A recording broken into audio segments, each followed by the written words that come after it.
¿Por qué Juan tuvo que enviar dos de sus discípulos a Jesús para preguntarle si él era el Mesías o no? ¿Por qué Jesús, después de haber hecho tantos prodigios y señales, aún así hubo gente que no creía realmente si él era el Mesías? ¿Quién era realmente Juan el Bautista? Pues todo eso lo encontramos en la palabra de Dios. En Mateo capítulo 11, versículo 1 al 19, podemos ver, este se llama Los mensajeros de Juan el Bautista. Si leemos esto vamos a entenderlo muy profundamente, así que los invito para que cojan sus Biblias y empecemos a leer. Cuando Jesús terminó de dar instrucciones a sus 12 discípulos, se fue de allí a enseñar y a predicar en las ciudades de ellos. Y al oír Juan en la cárcel los hechos de Cristo, le envió dos de sus discípulos para preguntarle: ¿eres tú aquel que había de venir o esperaremos a otro? Respondiendo Jesús les dijo: id y haced saber a Juan las cosas que oís y veis. Los ciegos ven, los cojos andan, los leprosos son limpiados, los sordos oyen, los muertos son resucitados, y a los pobres es anunciado el Evangelio. Y bienaventurado es el que no haya tropiezo en mí. Mientras ellos se iban, comenzó Jesús a decir de Juan a la gente: ¿qué salisteis a ver al desierto? ¿Una caña sacudida por el viento? ¿O qué salisteis a ver? ¿A un hombre cubierto de vestiduras delicadas? He aquí los que llevan vestiduras delicadas y en las casas de los reyes están. ¿Pero qué salisteis a ver? ¿A un profeta? Sí, os digo, y más que profeta, porque este es de quien está escrito: he aquí yo envío mi mensajero delante de tu faz, el cual preparará tu camino delante de ti.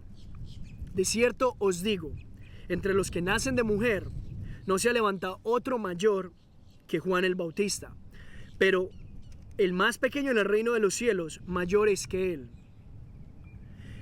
Desde los días de Juan el Bautista hasta ahora, el reino de los cielos sufre violencia, y los violentos lo arrebatan, porque todos los profetas y la ley profetizaron hasta Juan.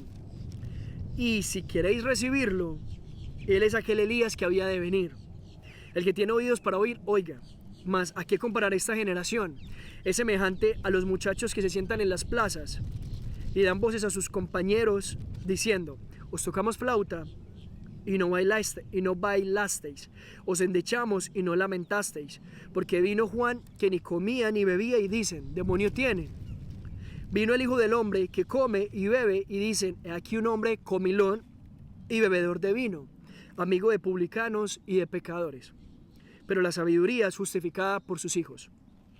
Bueno, vamos por partes porque es largo, pero es hermoso si lo entendemos profundamente. Obviamente hay mucho más para explicar, pero para que el video no se vaya tan largo, voy a tratar de hacerlo lo más corto posible explicándolo. ¿Listo? Entonces, primero, cuando Jesús terminó de dar instrucciones a sus 12 discípulos, obviamente él ya se fue a otra ciudad y empezó a predicar en otros lugares. Juan cae en la cárcel por culpa de que Herodes se estaba metiendo con la esposa del hermano. O sea, y Juan le estaba diciendo: Herodes, no te es lícito meterte con la esposa de tu hermano. Herodes estaba teniendo intimidad con la esposa de su hermano. Entonces obviamente Juan le dice: estás haciendo las cosas mal ante los ojos de Dios. Entonces Herodes lo metió a la cárcel. Entonces por eso Juan directamente no fue y le preguntó a Jesús esto. Pero entonces Juan, estando desde la cárcel, envía a dos de sus discípulos a donde Jesús y le dicen: bueno, Juan nos manda a preguntar: ¿es usted el Mesías o vamos a esperar a otro? ¿Por qué Juan estaba dudando eso? Pues porque Juan vino con un mensaje muy de justicia. Juan vino a enseñar a que las personas se arrepintieran porque el reino de Dios se había acercado y porque Dios iba a empezar a separar de una vez, o sea, los que siguen a Cristo, los que no siguen a Cristo, los que están con Dios o los que no están con Dios, los que van para el cielo o los que van para el infierno. Entonces Juan venía de una forma más de juez, de ese juez justo, obviamente enseñando la palabra de Dios como un Dios justo, que está enseñando que las personas que no se arrepienten van para el infierno, y siendo bien organizado en la manera de predicar, el decir: venga, arrepiéntanse, porque es que esto no es un chiste, tienen que arrepentirse. Y Jesús, por otro lado, no vino tanto como Juan de esa manera. Jesús vino más de un lado más misericordioso, más humano, por decirlo así, al literalmente llevar nuestras cargas, al ir y sanar personas, al ir y sanar leprosos, resucitar muertos, incluso hasta llorar. O sea, él vino, acuérdense, era totalmente Dios, totalmente hombre. Entonces él sentía muchas cosas.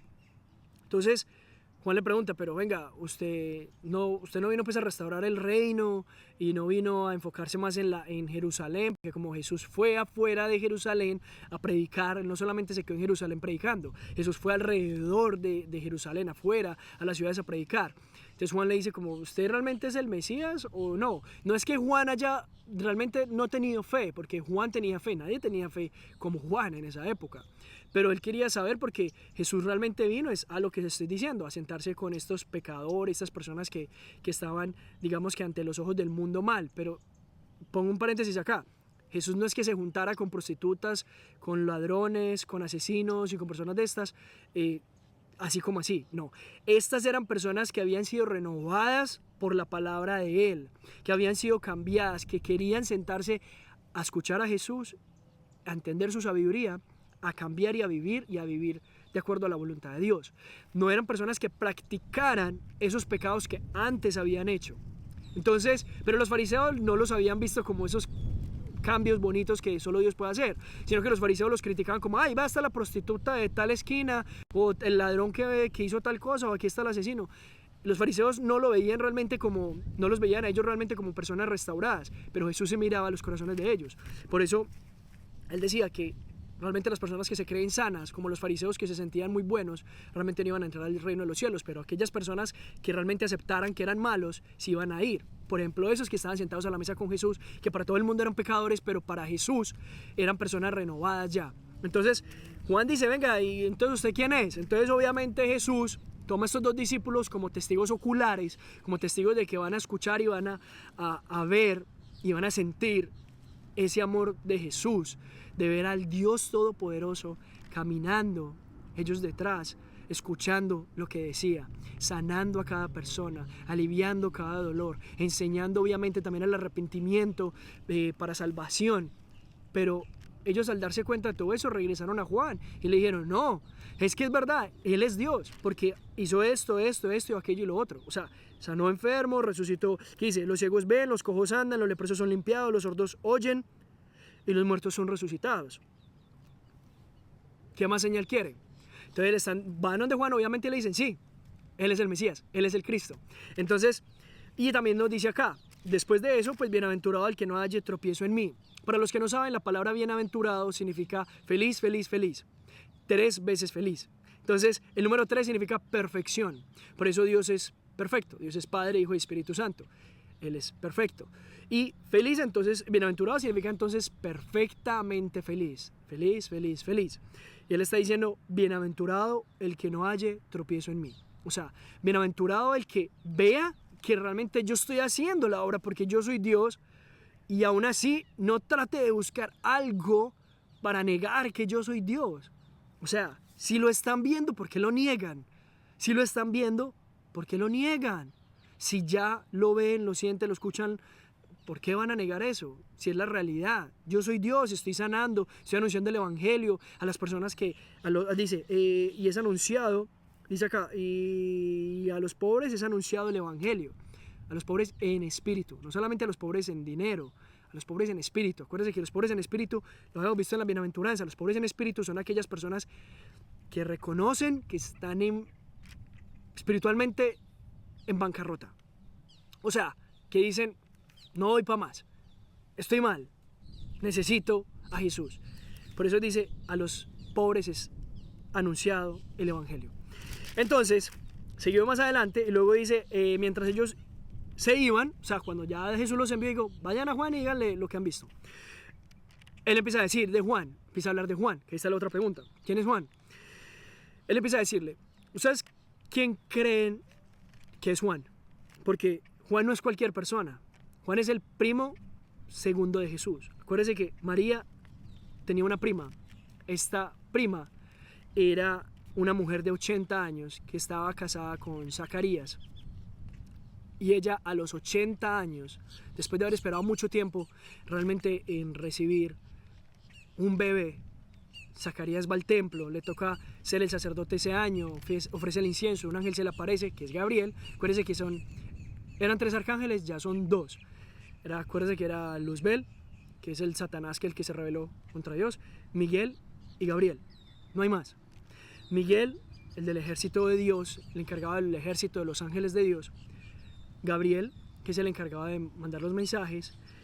Y Luzbel, que era encargado parte de la alabanza a Dios, que incluso, bueno, dice que cuando fue creado él, si usted va en el Antiguo Testamento, cuando fue creado Luzbel, Satanás, sonaba música. Dios lo hizo hermoso, lo hizo perfecto, y ese orgullo de querer ser como Dios hizo que él se rebelara, porque en el cielo no hay nadie obligado. Los ángeles que están en el cielo en este momento es porque están allá porque aman y deciden amar y seguir a Dios. Por eso Satanás, cuando se fue, estoy haciendo un paréntesis grande, pero estoy explicando estas cosas.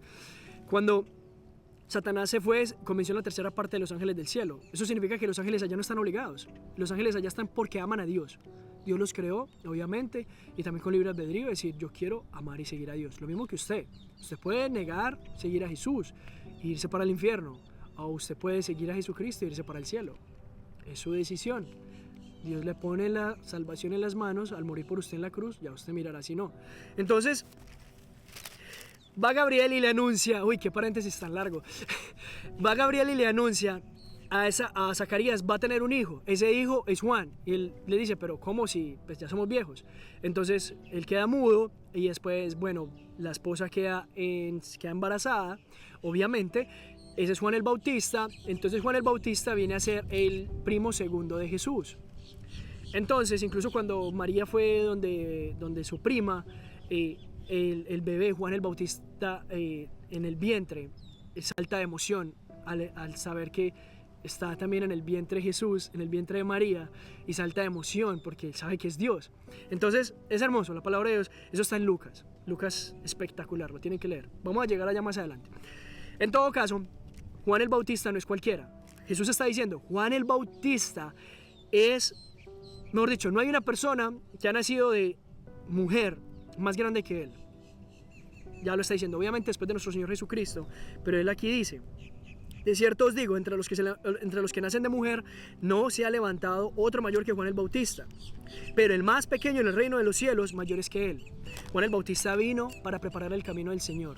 ¿Cómo se preparaba el camino del Señor? Pues él vino a anunciar que todos los hombres son malos, somos malos, y que necesitaban un Salvador. Y ¡pum!, llega Jesucristo como el Salvador. Juan el Bautista y todos los otros, como David y como muchos otros en el Antiguo Testamento, ellos, digamos que no tenían el privilegio que ahora nosotros tenemos. Escuchen, las personas antes en el Antiguo Testamento no todos tenían el Espíritu Santo de Dios. Es más, el Espíritu Santo de Dios se podía ir de algunas personas cuando ellos desobedecían a Dios de una manera radical, como David. ¿Qué pasaba? Si ustedes van a Salmos o si se dan cuenta, en muchas partes, David dice, Señor, no quites de mí tu Santo Espíritu. ¿Cómo así?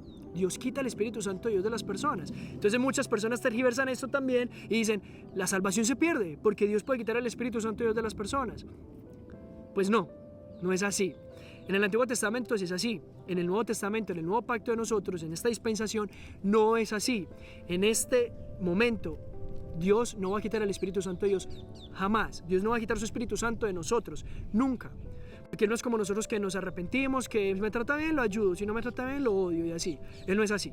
Él no es hijo de hombre para que se arrepienta. Él no es como nosotros. La salvación no se pierde. Entonces, antes se podía quitar el Espíritu Santo de Dios, ahora no. Entonces nosotros tenemos un mayor privilegio, por eso nosotros somos mayores en ese sentido que Juan el Bautista. Es un privilegio gigante que usted y yo poseemos. Entonces, también dice acá, porque todos los profetas y la ley profetizaron hasta Juan. Entonces dice, si queréis recibirlo, él es aquel Elías que había de venir. Pues resulta que muchas personas están esperando a Elías. No sé si se acuerdan, pero Elías fue arrebatado al cielo. O sea, se fue en una carroza. Se fue. Él realmente no murió. Fue de las pocas personas que Dios se las llevó así vivas. Entonces, muchas personas lo estaban esperando a él. Pero realmente él sí vino con el espíritu de Elías, pero no es que haya sido Elías reencarnado, porque eso es otra cosa. La reencarnación es mentiras. Eso de que yo me muero ahorita y mañana voy a reencarnar en un sapo o en una vaca, o voy a reencarnar en una mujer o en otro hombre, no sé, eso no es real. La Biblia dice que está establecido para el hombre que muera una sola vez y después de esto el juicio. No hay reencarnación. cuando dice que vino con el espíritu de Elías es porque él vino con ese mismo entusiasmo y esa misma fuerza y ese mismo poder del Espíritu Santo de Dios que puso en Elías, lo puso también en Juan el Bautista, de hablar con ese amor, ímpetu, regla, con ese celo de enseñar la palabra de Dios. Listo. Y luego dice, el que tiene oídos para oír, oiga. ¿Cómo así? Pues resulta que si les está diciendo, ustedes han leído la palabra de Dios, ¿cierto? En el Antiguo Testamento. Ven a Juan el Bautista haciendo las señales que hace. Todavía no se dan cuenta de que realmente es enviado de Dios, sino que antes lo tienen, aquí va a ir más adelante, como un demonio. Y a mí también me tienen incluso como un demonio. O sea, el mismo Jesús está diciendo. Porque ustedes ven la palabra de Dios, no la llevan a sus corazones, ni la practican. Por eso dice, el que tiene oídos para oír, oiga. Entonces, y luego dice acá, hay que comparar esta generación. Es semejante a los muchachos que se sientan en las plazas y dan voces a sus compañeros. O sea, esta generación es semejante a las personas a las cuales se les anuncia algo, se les demuestra las cosas y aún así no creen. Falta de fe. Y bueno, ¿cómo se aumenta la fe? Ahí va la palabra de Dios. La fe es por el oír y el oír por la palabra de Dios. Si estas personas hubieran realmente leído la palabra de Dios, como yo lo voy a invitar a usted, ¿usted quiere tener fe y quiere tener sabiduría? Pues usted no solamente decirle a Dios, Señor, dame fe y dame sabiduría. Dios le va a decir, ¿quieres tener fe y quieres tener sabiduría? Pues guarda mi palabra, en tu corazón. Nunca se apartará de tu boca este libro de la ley, sino que meditarás en él de día y de noche, para que guardes y hagas conforme a todo lo que en él está escrito. Entonces harás prosperar tu camino y todo te saldrá bien. Josué 1:8. Entonces, si usted coge la palabra de Dios, y en la Biblia también dice, porque la fe es por el oír y el oír por la palabra de Dios. Si usted va a la Biblia y la lee y la interioriza y la vive, usted va a tener sabiduría y va a tener fe. Y todas estas cosas usted las va a entender con mayor claridad. Si esos hombres hubieran hecho lo mismo, no hubieran permitido que a Juan lo metieran a la cárcel. Es más, tampoco hubieran permitido que a Jesús le hicieran esas cosas, que le hicieron tan duras. Pero eso era inevitable. Jesús, es duro decirlo, pero Jesús debía morir. Tuvo que morir. Porque Él vino realmente, fue el único hombre. Escuchen muy bien, Jesús fue el único hombre que vino intencionalmente a este mundo a morir. Pero no morir como nosotros se nos falla el corazón y ya no. Él vino a entregar literalmente su vida. Desde que nació de María, Él ya sabía su intención, que era pagar por sus pecados y por los míos. Entonces Jesús culmina diciéndonos acá, porque vino Juan que ni comía ni bebía y dicen, demonio tiene. Vino el Hijo del Hombre que come y bebe y dicen, he aquí un hombre comilón y bebedor de vino, amigo de publicanos y pecadores. O sea, Juan vivía esa vida de guardarse en todo y decían, está endemoniado. Jesús vino, compartía con las personas que se consideran pecadores para ayudarlos, para llevarles el evangelio, comía, bebía vino, pero escucha muy bien, hago otro paréntesis. Jesús no tomaba vino como el vino de hoy en día. En esa época el agua era muy contaminada, era muy mala. Incluso por eso Pablo manda a uno de sus hijos, pues hijos espirituales, y le dice, no sigas tomando agua, antes bebe vino para que no te vaya a dar problemas estomacales, ¿cierto? Entonces era porque el agua era muy contaminada. Ese vino de antes era muy poca concentración, uno, y segundo, no tenía casi alcohol. O sea, no era fermentado como hoy en día, que casi que una copa que usted toma de vino ya casi que lo puede encender. No, para que usted se encendiera tomando vino es porque usted debió haber tomado garrafas de vino. Se me va a entender, era más como un jugo de uva tratando de matar esas bacterias de esa agua. Listo. No era por emborracharse. Jesús jamás nos incita a emborracharnos. Es más, Dios condena que nosotros tomemos realmente licor. Dios dice, no mires el vino cuando enrojece. Porque, si no estoy mal, dice así como que entra suavemente, pero luego se vuelve amargo. Y aparte dice también que el borracho es la vergüenza y un montón de cosas más. Mejor dicho, digan no al licor, porque el licor trae mucha vergüenza y mucho dolor. Entonces, también dice, pero vengo yo, a mí me dicen demonio. Viene Juan y también le dicen demonio. Entonces luego dice, pero la sabiduría es justificada por sus hijos. ¿Cómo así? O sea, ustedes se dan cuenta, todas las señales a Juan le dicen demonio, a mí me dicen demonio, porque ustedes no tienen sabiduría. Y ustedes se justifican según su propio entendimiento. Y la Biblia dice que nosotros no podemos confiar en nuestro corazón y en nuestro entendimiento. Por eso tenemos que ir a la palabra de Él, que es la Biblia. Así que mis amigos, mis amigas, si ustedes no conocen a Jesucristo, los invito para que en este momento se arrepientan de sus pecados y pongan su fe en Jesucristo. En la Biblia dice que todos somos malos, ¿cierto? En la Biblia dice que nadie es bueno, nadie absolutamente es bueno. Todos hemos roto los mandamientos, todos hemos desobedecido a Dios. En la Biblia dice que por cuanto todos pecaron están destituidos de la gloria de Dios, en Romanos 3:23. Y en Juan 3:16 dice, porque de tal manera amó Dios al mundo, que dio a su Hijo unigénito, para que todo aquel que en él cree no se pierda, mas tenga vida eterna. Dios no quiere que usted vaya al infierno, por eso envió a su Hijo Jesucristo a morir en la cruz, pero es un regalo que usted acepta o no acepta. Usted tiene libre albedrío. Usted puede aceptar decidir seguir a Jesús, o usted puede aceptar rechazar a Jesús. Sea cual sea la cosa, aunque usted crea o no crea en Dios, es como el no creer en la gravedad. Si usted no cree en la gravedad, no significa que usted se va a tirar de un edificio y va a caer, no sé, acostado, parado, yo no sé. Porque usted no cree en la gravedad no significa que se va a tirar de un edificio, y sí, va a vivir. Que usted crea o no crea que Dios existe o no existe, no significa que usted no va a llegar al juicio y Dios lo va a juzgar por sus pecados. Aparte, pónganse a pensar, ¿no sería muy injusto que realmente no existiera un juicio celestial donde Dios juzgara a todas esas personas que han hecho las cosas mal? Bueno, pues usted también va para ese juicio. Y si usted no tiene a Jesucristo como su Señor y su Salvador, y no tiene su nombre anotado en el libro de la vida, en ese juicio, usted va a terminar en el infierno. Pero Dios no quiere eso. Así que lo único que Dios le pide a usted es que en este momento se arrepienta de todo corazón y le diga, Señor, yo acepto que soy malo, sé que merezco el infierno, sé lo que hiciste por mí en la cruz, pero te pido que pongas tu Espíritu Santo sobre mí, que me lleves al cielo cuando muera, que perdones todos mis pecados hasta los más ocultos, que me ayudes a amar tu palabra y la oración, que me ayudes a enfocarme en ti y a desenfocarme del mundo, que me ayudes a amarte con todo mi corazón, con toda mi vida y con toda mi alma, y amar al prójimo como me amo a mí mismo, que nunca ponga nada por encima de ti, que tú estés en el primer lugar en mi corazón. Te entrego mi vida, mi alma y todo mi ser. Quiero que seas mi Señor para obedecerte en todo, mi Salvador, como aquel que en el día del juicio, cuando vaya al cielo, tú me veas a mí y digas, buen siervo fiel, ven al gozo de tu Señor. Entonces yo quiero eso, Señor. Yo quiero que cuando yo vaya al cielo, tú me recibas con los brazos abiertos y no que me digas, yo ya no lo conozco. Entonces, ayúdame, llévame al cielo cuando muera, perdona todos mis pecados hasta los más ocultos, y gracias porque me salvaste en el nombre de Jesús, amén. Entonces, mis amigos, eso es todo por el video de hoy. No olviden compartir el video si les gusta y quieren compartir este mensaje con otra persona. Quedó largo, pero creo que traté de explicarlo lo más rápido que pueda, de todas maneras, porque hay muchas más cosas acá para aprender. Solamente pasajes así de corticos, se han sacado tomos y tomos de libros, pero aquí es como más rápidamente. En todo caso, Dios los bendiga. Muchas gracias por ver este video y nos vemos mañana si Dios quiere con otro video. Dios los bendiga. Chao.